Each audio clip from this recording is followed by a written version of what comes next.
Mughal school of painting in the region of Babar. Babar के शासनकाल में मुगल चित्रकला। Babar ascended the throne in 1526 and was the first Mughal emperor। Babar ने 1526 में सिंहासन संभाला और वो पहला मुगल बादशाह बना। बाबर पहला मुगल बादशाह था। Babar come from present day Uzbekistan and was descendant of Emperor Temur and Chagatai Turk।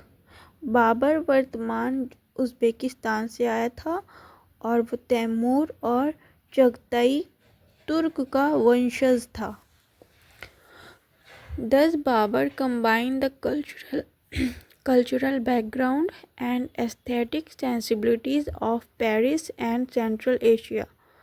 इस प्रकार बाबर ने फारस और मध्य एशिया की सांस्कृतिक पृष्ठभूमि और सौंदर्य संवेदनाओं को एक साथ जोड़ा।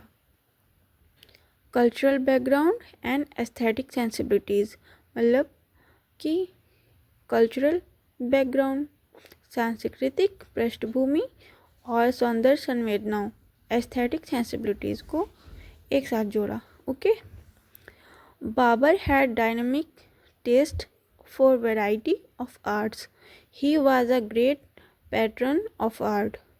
कला के विभिन्न रूपों के प्रति बाबर की रुचि बहुत जीवंत थी। वो कला का बड़ा संरक्षक था।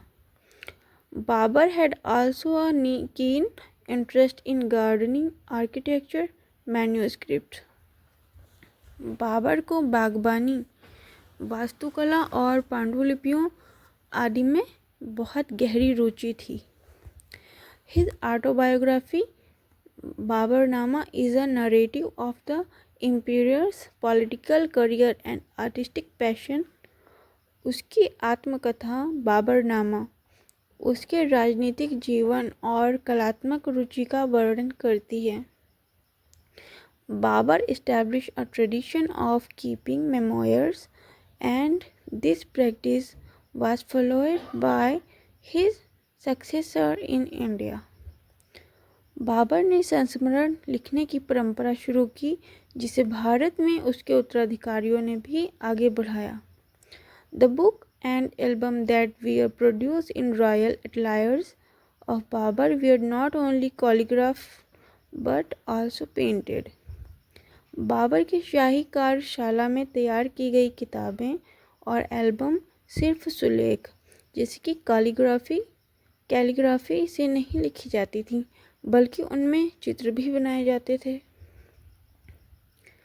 These books of value were preserved and passed on to members of royal family or gifted to those who were deserving।